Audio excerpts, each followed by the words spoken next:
Hello मेरे प्यारे साथियों, welcome to the Vikas notes. तो कैसे हैं मेरे भाई सभी लोग? क्या चल रहा है आजकल?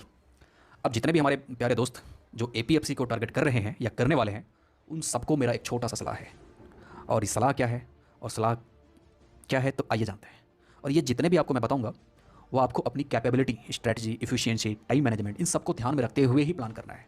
तो आइए जानते हैं भाई, ये प्लान क्या बता रहा हूँ मैं, है ना, सलाह क्या बता रहा हूँ। जैसे आपने थंबनेल से देख लिया होगा कि अपकमिंग 10 वैकेंसी के बारे में डिस्कशन होगा। तो देखिए, जब तक एपीएफसी का नोटिफिकेशन ऑफिशियली रिलीज नहीं हो जाता, तब तक आपको क्या करने हैं, ये 10 जो अपकमिंग वैकेंसी है उस पर फोकस करते हैं मिलकर, है ना। एंड वैसे भी एपीएफसी का जो वैकेंसी है वो रिलीज होगा, तो मेरे भाई आपको सफिशिएंट टाइम मिल ही जाएगा। So don't worry for that, है ना। अभी के लिए तो उसका टेंशन लो ही मत, बहुत सफिशिएंट टाइम मिलेगा। और इतने भी सारे सब्जेक्ट उसमें हैं, वो ऑलरेडी उसमें से 80% आप पढ़ रहे होंगे या पढ़ लिए होंगे, है ना। तो रिमेनिंग 20% के लिए आप टेंशन क्यों ले रहे हैं? प्रैक्टिस के लिए आप टेंशन उसके क्यों ले रहे हैं, है ना। तो इससे बेटर है ना कि अपकमिंग जो वैकेंसी है उस पर टारगेट करते हैं, and with in time limits, है ना, विद इन, जैसे हमने थंबनेल पे लिखा था कि दिवाली के आसपास तक आपकी वैकेंसी जो है, अपकमिंग वैकेंसी है, उसकी ज्वाइनिंग लेटर तक आ सकती है ना। और आपको पता है मेरे दोस्त, इस देश में कोई भी वैकेंसी टाइम पर हो या ना हो, लेकिन बैंकिंग कैटेगरी का जो एग्ज़ाम है वो एकदम टाइम पे होता है, चाहे कुछ भी हो जाए, डजेंट मैटर।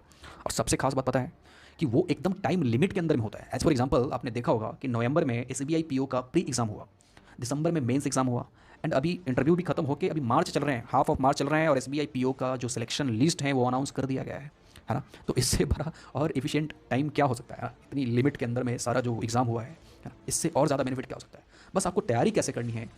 तो देखो भाई, आप सभी लोगों ने मैथ्स तो पढ़ा ही होगा, रीजनिंग भी पढ़ लिया होगा, इंग्लिश तो पढ़ते ही होंगे, जीएस भी पढ़ते ही होंगे, है ना, और खत्म ही हो गया होगा बहुत सारे लोगों का। तो करना क्या है आगे आगे, उसके ही हम यहाँ पे डिस्कशन करने वाले हैं, है ना। और कैसे करना है तो सब कुछ शेयर करते हैं, बस वीडियो को थोड़ा कंटिन्यू देखना, ज़्यादा लेंथ नहीं करेंगे, हम सीधा एक्सप्लेन करते हैं कि कौन कौन से एग्जाम है और करना कैसा है, ठीक है। तो चलिए स्क्रीन पर चलते हैं। तो ये रहा स्क्रीन पे आपका अपकमिंग एग्जाम का लिस्ट, ठीक है। कौन कौन से एग्जाम है आइए देखते हैं। पहला जो है सेबी ग्रेड ए, तो इसको हटा दीजिए क्योंकि अभी मेंस का एग्जाम है 20 मार्च को, ये खत्म हो गया। इसके बदले में हम रिप्लेस करते हैं ESIC एस सोशल सिक्योरिटी शायद ऑफिसर, SSO। ये वैकेंसी आई हुई है, आप जल्दी से फॉर्म फिल करना। वैकेंसी, नंबर ऑफ वैकेंसी भले ही कम हो, लेकिन आपको एक वैकेंसी चाहिए, उस पर आपको फोकस करने हैं, ठीक है ना। फॉर्म फिल करना, बहुत ही अच्छी पोस्ट है, ग्रेड ए, सॉरी 8th पे लेवल का जॉब है, ठीक है। तो ऑलमोस्ट समझ सकते हैं 70,000 तक आपको इन हैंड मिल सकता है, ठीक है। तो ये रहा, हमने बात किया एसएसए का। दूसरा नंबर पे है ESIC यूडीसी, जो 19 मार्च को, हमने टेंटेटिव डेट भी लिख दिया है ताकि एक रफ आइडिया एस्टिमेट लग सके कि हाँ आपको इसी को ध्यान में रखकर प्रिपेयर करना है। आरबीआई असिस्टेंट, जिसका एग्जाम ऑलरेडी अनाउंस्ड है ना, 26 मार्च को और 8 मई को, ये मेंस का और ये प्री का, ठीक है। एंड सीडबी ग्रेड ए, ये ऊपर में था ग्रेड ए मेंस, ठीक है। ये 16 अप्रैल को अनाउंस होगा। आई थिंक थोड़ा सा कन्फ्यूजन है ग्रेड ए ग्रेड बी में, मैं एक बार आपको डिस्क्रिप्शन में डाल दूंगा, ठीक है। FCI असिस्टेंट मैनेजर नोटिफिकेशन जो है अप्रैल में आ जाएगा। EGCO, export credit guarantee corporation, है ना, एक्सपोर्ट जो होता है ECGC। PO का नोटिफिकेशन आएगा अप्रैल में। SBI JA जूनियर असिस्टेंट कहते हैं, ठीक है, नोटिफिकेशन उसका मई में आएगा। LIC AAO असिस्टेंट, उसका अप्रैल और मई में टेंटेटिव जो है टाइम है, आ सकता है। RBI ग्रेड बी, जो RBI ग्रेड बी का जो कंपेयर है वो आप APFC से कर ही नहीं सकते, बिकॉज ये ऑर्गेनाइजेशन जो है अपने आप में एक सुप्रीम लेवल फाइनेंशियल इंस्टीट्यूशन है ना, इसका टैग ही काफ़ी है, ठीक है। आप आरबीआई में किसी भी पोस्ट पे हो, सफिशिएंट, मोर देन सफिशिएंट, ठीक है। तो मेरे भाई वहाँ इतनी फैसिलिटीज़ और पर्क्स, जो बेनिफिट्स हैं, वो मुश्किल है दूसरे जॉब से कंपेयर करना, ठीक है। लास्ट में देखते हैं RRB PO assistant notification in June. हाँ, ये हमने सिर्फ बैंकिंग कैटेगरी का रखा है, SSC कैटेगरी का नहीं रखा है। उसमें भी बहुत सारे CHSL की वैकेंसी आ चुकी है ना, उसका भी एग्जाम होगा, MTS का एग्जाम होगा, CPO वगैरह भी अनाउंस हो सकता है ना। तो ये सारी हमने सिर्फ बैंकिंग का रखा है, ठीक है। और इसको करना कैसे भाई, तो देखो, आपको ऐसा नहीं कि आप फ्रेशर हैं, है ना, डायरेक्टली अभी ग्रेजुएशन में हो सकते हैं। बहुत सारे लोग जो वीडियो देख रहे होंगे फर्स्ट ईयर ऑफ ग्रेजुएशन में होंगे, सेकंड ईयर में होंगे, तो अपने मैथ्स, रीजनिंग, इंग्लिश अगर आपने नहीं पढ़ा है, तो आई थिंक ये जो टाइम लिमिट दिया गया है आपको 3 to 4 मंथ के ड्यूरेशन में हो जाएगा, उतने में डोंट वरी फॉर दैट, है ना। मैथ्स, रीजनिंग, इंग्लिश की खतरनाक लेवल की प्रैक्टिस करने मेरे भाई, बहुत ही एक्सट्रीम लेवल का कंपटीशन बहुत हाई होता है। और हाई होने का वजह यह है कि सब कुछ टाइम पे होता है, और लोगों को अभी बेरोजगारी ऐसी है कि टाइम पे जॉब मिले तो ही आपको दिमाग की शांति मिलती है, आत्मा की शांति मिलती है, आप ऐसा कह सकते हैं। अब APFC के लिए जिसका कोई टाइम पीरियड नहीं है, सिर्फ आपको EPFO डिपार्टमेंट, जो ministry of labour enforcement of department है, वही आपको बता सकता है। तो आप उसका वेट आई थिंक ना करें तो बेहतर है ना। जब आएगा वैकेंसी तो आपको सफिशिएंट टाइम मिलेगा, है ना, जैसा मैंने आपको पहले कहा, बहुत सफिशिएंट टाइम मिलेगा यार, डोंट वरी फॉर दैट। सो आइए देखते हैं प्रैक्टिस कहाँ करना है। आपको तो वो पढ़ना तो है ही, और आप सबने एक प्लेटफॉर्म के बारे में बहुत ही अच्छा सुना होगा। जैसे कि आपने देखा है एजुकेशन चैनल के मामले में बहुत सारी जो कंपनी हैं, बहुत सारे कोचिंग क्लासेस हैं जो बहुत अच्छा चल रही है, लेकिन एक प्लेटफॉर्म है जो मॉक टेस्ट के मामले में बहुत ही ज़बरदस्त उसका परफॉर्मेंस है, जो स्टूडेंट ले रहा है, तो उसके बारे में आप लोग जानते होंगे आई थिंक, है ना। तो करना क्या है, आपको प्रैक्टिस करनी है, स्टार्ट करना है। अगर आपका सिलेबस खत्म हो गया है तो वेरी गुड, आपको प्रैक्टिस स्टार्ट करनी है, ठीक है। और प्रैक्टिस स्टार्ट करनी है आपको, मैंने जितना एग्जाम डिस्कस किया वो सब अब यहाँ पे अवेलेबल है। मोर देन 500 एग्जाम्स है यहाँ पे मेरे भाई, तो और क्या चाहिए, है ना।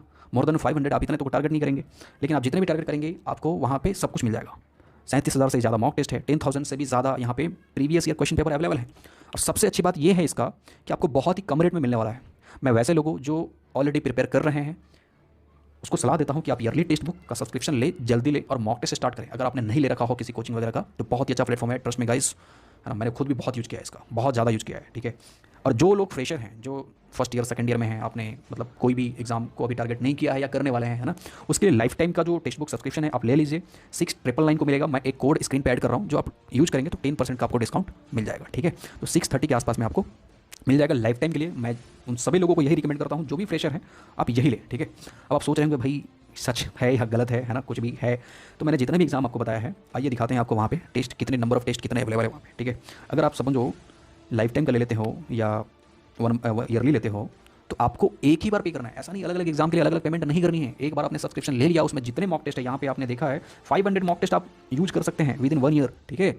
अगर आप ₹1 भी आप मॉक टेस्ट लगाते हो तो 500 रुपीज़ हो जाता है एक साल के अंदर में, but cost is very low. So guys सोचना नहीं है, जाओ जल्दी से सब्सक्राइब करो, सब्सक्रिप्शन लो, है ना।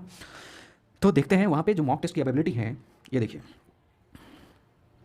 मैंने क्या बताया था आपको, सीबी ग्रेड ए, है ना। देखिए यहाँ पे सीबी ग्रेड ए का एक्चुअली मैंने वहाँ का स्क्रीनशॉट लगाया हुआ है, तो आप देख सकते हैं वहाँ का जो मॉक टेस्ट अवेलेबिलिटी है। 56 चैप्टर टेस्ट, है ना, subject test, 7 free mock test, sectional test, full test, 21 full test है, ठीक है।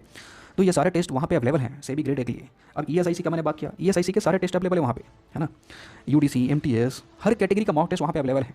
आरबीआई असिस्टेंट मैंने 3rd नंबर पर बात किया था, देख सकते हैं आरबीआई असिस्टेंट, है ना, 2022, 45 chapter test, 22 full test, 25 subject, 15 sectional, कुल मिला के आपको लगभग 100 से 100 के आसपास में टेस्ट मिल रहा है सिर्फ आरबीआई ग्रेड बी का।